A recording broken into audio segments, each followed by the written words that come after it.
दोस्तों, भारत के खिलाफ एक के बाद एक बड़े बयान देने के बाद अब मालदीव के राष्ट्रपति को इस बात का सही अंदाजा हो गया है कि भारत के खिलाफ बयान देकर वे ना तो हमारे सैनिकों को अपने देश से बाहर कर सकते हैं और ना ही अपनी अर्थव्यवस्था को बचा पाएंगे, क्योंकि चीन मालदीव की कुछ खास मदद नहीं करने वाला और अंततः भारत ही वह देश है जो जरूरत पड़ने पर उनके काम आएगा। तो चलिए समझते हैं कि आखिर मालदीव के राष्ट्रपति ने अपना टोन अचानक से कैसे बदला है और भारत के खिलाफ क्या बयान दिया है। तो चलिए शुरू करते हैं इस वीडियो को। दरअसल दोस्तों, सामने निकल कर आ रही लेटेस्ट अपडेट के अनुसार मालदीव के राष्ट्रपति मोहम्मद माइजू ने अब एक न्यूज़पेपर के साथ बातचीत करते हुए कहा है कि भारत और मालदीव के बीच में जो भी परेशानी है उन्हें शॉर्ट टेम्पर्ड होकर बिल्कुल भी सुलझाया नहीं जा सकता। उन्होंने कहा है कि दोनों देशों के बीच में बातचीत करने के लिए एक उच्च स्तर की समझदारी होनी चाहिए, तभी जाकर दोनों पक्ष बातें समझकर आगे बढ़ सकेंगे और तभी जाकर भारत अपनी मिलिट्री को हटा सकेगा। दोस्तों, ये देखना हैरान करने वाला है कि कैसे अपने देश की अर्थव्यवस्था और कूटनीतिक छवि को इतना नुकसान पहुंचाने के बाद मालदीव के राष्ट्रपति को अब अचानक से अपना टोन सही करने का ख्याल आया। इसके पहले उन्होंने जिस तरह के बयान दिए बहुत ज्यादा खतरनाक थे, भारत के लिए नहीं बल्कि खुद मालदीव के लिए, जिससे मालदीव की अर्थव्यवस्था को टूरिज्म सेक्टर में भारी गिरावट देखने को मिली। ऊपर से अंतर्राष्ट्रीय स्तर पर मालदीव की छवि एक प्रो चाइना देश के तौर पर सामने आई, जिससे अमेरिका और यूरोप बिल्कुल भी खुश नहीं है। आपको बता दें, अब मालदीव के राष्ट्रपति ने जो नपे तुले बयान दिए हैं, इसके ठीक पहले उन्होंने चीन से अपना पहला दौरा करके वापस आने के बाद भारतीय एम्बेसडर की मौजूदगी में कहा था कि मालदीव एक छोटा देश है, लेकिन इसका मतलब ये नहीं है कि भारत मालदीव को बुली कर सकता है। उन्होंने भारत को एक बुली कहकर बुलाया जो मालदीव के लोगों को भी पसंद नहीं आया और यही वजह है कि विवाद इतना ज्यादा बढ़ चुका है कि आज उन्हें अपना टोन भारत के प्रति मॉडरेट करना पड़ रहा है।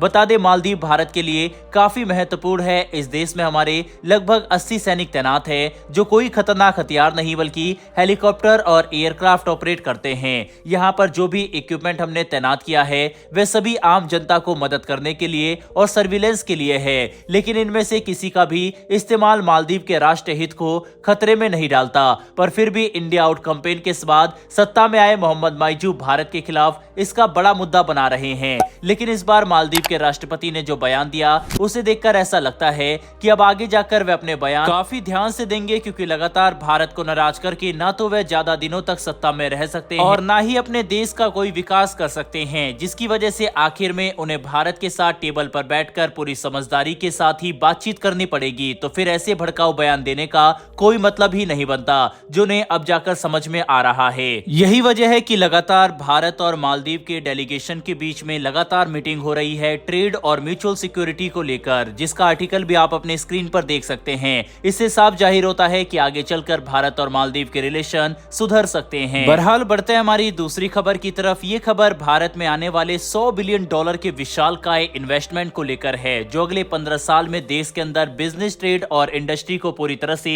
बदल सकता है। बता दें, यह इन्वेस्टमेंट कोई एक देश नहीं बल्कि कई यूरोपियन देशों का एक समूह मिलकर भारत में करेगा, जिसका नाम यूरोपियन फ्री ट्रेड एसोसिएशन है। इस संगठन में स्विट्जरलैंड, आइसलैंड, नॉर्वे जैसे देश शामिल है, जिनके साथ बातचीत जारी है। बता दें, अपनी तरह का एक पहले फ्री ट्रेड एग्रीमेंट के तहत भारत इन सभी देशों को अपने मार्केट में ज्यादा ओपन एक्सेस देगा। वहीं बदले में ये देश 15 साल के टाइम पीरियड में हमारी अर्थव्यवस्था में $100 बिलियन का निवेश करने वाले हैं। इसके लिए बातचीत अपने आखिरी स्टेज पर पहुंच चुकी है और लोगों की तरफ से जानकारी निकलकर सामने आ रही है कि भारत और यूरोपीय फ्री ट्रेड एसोसिएशन इस डील को लेकर काफी पॉजिटिव है और आगे जाकर ये जल्द ही हकीकत बन सकता है। फ्री ट्रेड एग्रीमेंट ऐसे एग्रीमेंट होते हैं जिसके तहत दो देशों के बीच में व्यापार काफी आसानी से और लगभग जीरो कस्टम ड्यूटी के साथ किया जा सकता है।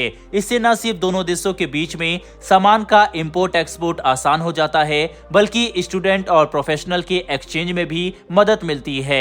दुनिया की सबसे बड़ी आबादी वाला देश होने की वजह से यूरोप चाहता है कि भारत के बड़े कंज्यूमर मार्केट में उन्हें एक्सेस दिया जाए और इसके लिए वे बातचीत भी कर रहे हैं। कुल मिलाकर समझने की कोशिश करें तो जहां एक तरफ मालदीव अब अपने टोन पर काम कर रहा है और भारत के साथ बातचीत करने के लिए टेबल को सही किया जा रहा है, तो वहीं दूसरी तरफ हम अपनी अर्थव्यवस्था को मजबूत बनाने पर ध्यान दे रहे हैं। भारत को अच्छे से पता है कि आने वाले समय में यूरोपियन देशों के साथ मजबूत इकोनॉमिक पार्टनरशिप कितनी अहम होगी और इसीलिए हम फ्री ट्रेड एग्रीमेंट को तेजी से डिस्कस कर रहे हैं, जो कि एक गेम चेंजर साबित होगा। बहरहाल दोस्तों, इस वीडियो में इतना ही, लेकिन आपके हिसाब से जिस तरह से मालदीव ने पिछले कुछ समय से नाटक किए हैं उसके बाद क्या भारत को ट्रेड डील मालदीव के साथ करनी चाहिए या फिर नहीं, अपनी राय कमेंट बॉक्स में लिखकर जरूर बताइएगा।